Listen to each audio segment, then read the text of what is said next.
বাংলাদেশের দুটো মুকুটহীন রাজার বিদায় দিতে হয়েছে আমাদেরকে পরপর দু রাতে। কেন বলছি নেইমারের কথা? কারণ সে একটি বিশ্বকাপ বোধহয় ডিজার্ভ করতেন।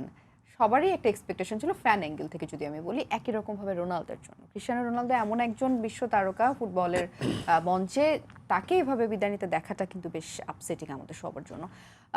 অনেকেই আবার বলছে পর্তুগালের এই অধপতনের জন্য রোনালদো খানিকটা রেসপন্সিবল। সেটা কিভাবে রেসপন্সিবল আমরা আসলে জানতে চাই। আপনার কাছে কোনো অবজারভেশন আছে?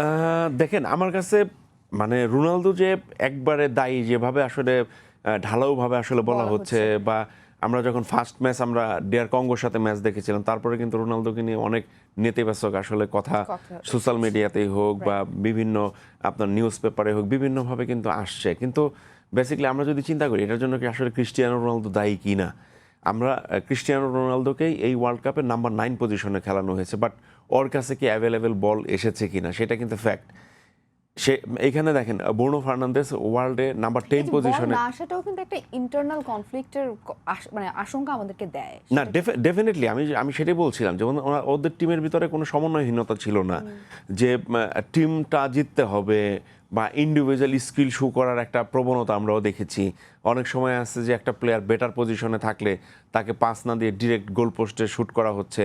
তো কিছুটা দেখা যাচ্ছে মনে করেন আপনার এলোমেলোভাবেই কিন্তু আসলে ফুটবলটা মানে ওরা মাঠের ভিতরে খেলার চেষ্টা করেছে। তো আমার কাছে মনে হয় যে এইখানে রোনালদোকে নিয়ে যে কথাটা আসছে, দেখেন রোনালদো ওয়ার্ল্ড ফুটবলে একজন গ্রেট ফুটবলার। সে মনে করেন আপনার টপ মোস্ট স্কোরার আপনার ওয়ার্ল্ডে, তার ইন্টারন্যাশনাল স্কোরটা সবার থেকে বেশি।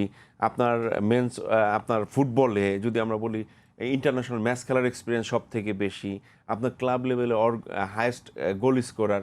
সো ওরে নিয়ে না আসলে মানে হয়তো বা এক্সপেকটেশনের জায়গাটা অনেক বেশি হাই ছিল, সেই জায়গাটা রিস্ক করতে পারে নাই। দ্যাটস ওয়াই হয়তো বা যারা পর্তুগালকে সমর্থন করে বা ক্রিস্টিয়ানো রোনালদোর অনেক ফ্যান আছে, তারাও হয়তো বা অনেক সময় আছে আসলে সেটা রাগেই হোক বা ক্ষোভেই হোক আমার কাছে মনে হয় এই কথাটা বলে। কিন্তু দিন শেষে সত্যি কথা যে পর্তুগাল টিমটার ভিতরে কোনো সমন্বয় ছিল না, একটা প্লেয়ারের সাথে আরেকটা প্লেয়ারের সাথে ওই রকম কানেক্টিভিটি ছিল না। সত্যিকার অর্থে বিশ্বকাপের মঞ্চে দিস ইজ ভেরি আনফরচুনেট যে দলের না হয়ে আমরা ইন্ডিভিজুয়ালি আসলে চিন্তা করতে দেখেছি অনেক প্লেয়ারকে, এবং দলের হয়ে খেলাটা বোধহয় এখানে বেশি জরুরি ছিল দলটাকে আরো সামনে এগিয়ে নেওয়ার জন্য। স্পেনের কথা আপনি কি বলবেন? স্পেনের পারফরমেন্সও কিন্তু আশানুরূপ বলেননি সবাই। একটা পর্যায়ে মনে হয়েছে তারা জিতেছেন, কিন্তু হয়তো আরো আশানুরূপ খেলার বা পারফরমেন্স দেখানোর সুযোগ ছিল। দেখেন, স্পেনকে যদি আসলে যেভাবে আমরা বলি, কিন্তু আপনি তো পর্তুগাল একটা মনে করেন হায়েস্ট ক্যাটাগরি টিম, তাই না? পর্তুগালের সাথে যে আপনার স্পেন এক চাটিয়া খেলবে সেটা আসলে বলার সুযোগ নাই।